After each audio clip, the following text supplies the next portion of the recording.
Olá, estamos iniciando mais um Cidadania. Eu vou entrevistar o Dr. Rogério Santana, presidente da Telebrás. E o tema da nossa conversa vai ser exatamente o Plano Nacional de Banda Larga. Como se sabe, o governo resolveu reativar a Telebrás para fazer com que o plano de banda larga chegue aos mais remotos municípios brasileiros, universalizando esse serviço. A decisão do governo gerou alguma polêmica, inclusive aqui no Senado. Nós vamos começar a nossa entrevista assistindo um pequeno trecho do discurso do senador Álvaro Dias, representante do PSDB do Paraná, que divergiu da decisão. Por favor. Há sinais evidentes de que a condução do processo que envolve esse plano de banda larga está eivado de vícios insanáveis. Dentro do próprio governo, como disse, houve divergência entre pastas setoriais. O Ministério das Comunicações defendia encaminhamento diverso do que prevaleceu. A Casa Civil, estranhamente, foi a voz decisiva nos rumos da política pública no âmbito das tecnologias da informação e comunicação. Porque me referi à prioridade técnica, exatamente porque a decisão final coube à área política, à Casa Civil e não ao Ministério das Comunicações. As grandes operadoras de telefonia estão extremamente cautelosas quanto ao Plano Nacional de Banda Larga. Há vários pontos que geram incertezas. A intensidade da participação da Telebrás no programa é o principal deles. As operadoras de telefonia descartam, a princípio, entrar com ações judiciais contra a entrada da estatal Telebrás no setor. As empresas, no entanto, estão preocupadas com eventuais condições privilegiadas que podem ser concedidas à estatal para atuar no mercado. Como é que o senhor responde às críticas feitas pelo senador Álvaro Dias?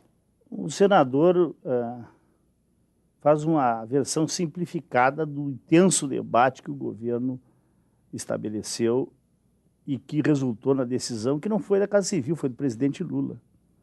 E a decisão não foi sem discussão na área técnica, até porque o senador ignora a participação do Ministério do Planejamento, que tem uma secretaria especializada que eu tive a honra de conduzir nos últimos 7 anos, e que fez uma discussão no interior do governo, incorporou solicitações e considerações importantes feitas por vários ministérios, inclusive o Ministério das Comunicações. Então, o plano não é resultado de um processo de uma única secretaria ou de uma única posição dentro do governo, mas sim a consolidação daquilo que veio de um amplo processo de debate dentro do governo que resultou na decisão do presidente. Então, é incorreto afirmar de que não houve opção técnica, que foi uma decisão política. Isso não é correto. Muito pelo contrário, houve um extenso debate técnico. Evidentemente que houve decisões, e uma das decisões foi de colocar a Telebrás no processo, né? Mas essa é uma decisão que independe da questão técnica de avaliação, da possibilidade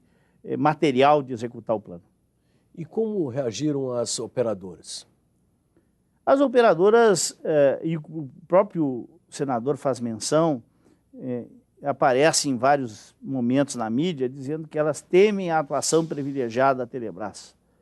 A Telebrás não terá nenhuma atuação privilegiada. Primeiro porque banda larga não é um serviço público, então ela não está em momento nenhum concorrendo com a operadora que tem uma concessão de serviço público na área de telefonia ou de telefonia celular.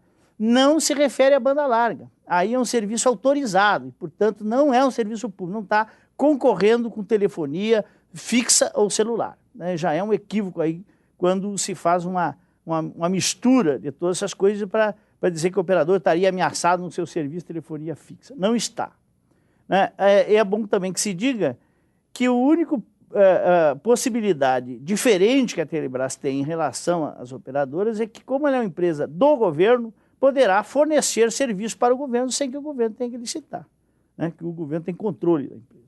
Mas e por que não utilizar a estrutura das empresas privadas já instalada para universalizar a banda larga? Bom, as opções oferecidas por todas as empresas são extremamente onerosas. E está absolutamente claro, no mundo inteiro, que a regulação não foi suficiente para permitir que a banda larga se universalizasse em qualquer país do mundo que se avalie.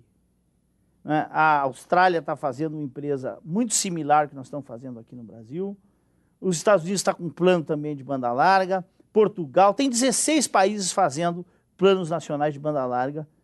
E percebendo que, na verdade, quem controla a infraestrutura dos meios de transporte da informação, as grandes infovias, quando fornece no varejo, acaba prejudicando a concorrência daqueles que não detêm essas infraestruturas de transporte. O caso do Brasil é um caso claro. As 3 grandes empresas que detêm 85% da banda larga no país, dos serviços, e até se escolhêssemos 4 empresas que detêm 90% da banda larga do país, todas elas têm rede de transporte. Quem não tem rede de transporte não consegue concorrer com elas, porque não consegue contratar a rede de transporte a um preço que consiga vender mais barato que eles. E eles acabam colocando este preço num patamar elevado. Hoje nós temos, na parte de telefone celular, a mais alta conta do mundo, preço médio de 28 dólares, como quando, por exemplo, na Índia é 5 dólares, e pode tirar o imposto. Se falarmos assim, 28 dólares o quê? O preço médio da conta do telefone celular no Brasil, quando que na Índia é 5 dólares, e o preço médio internacional é 10 dólares. Então vejam que nós estamos a um valor muito superior. E o pessoal reclama, diz que o imposto é o responsável por isso. Então vamos tirar o imposto, 12 dólares. Zero de imposto, é 16 dólares ainda. Então continua sendo cara. Então a telefonia no Brasil é cara.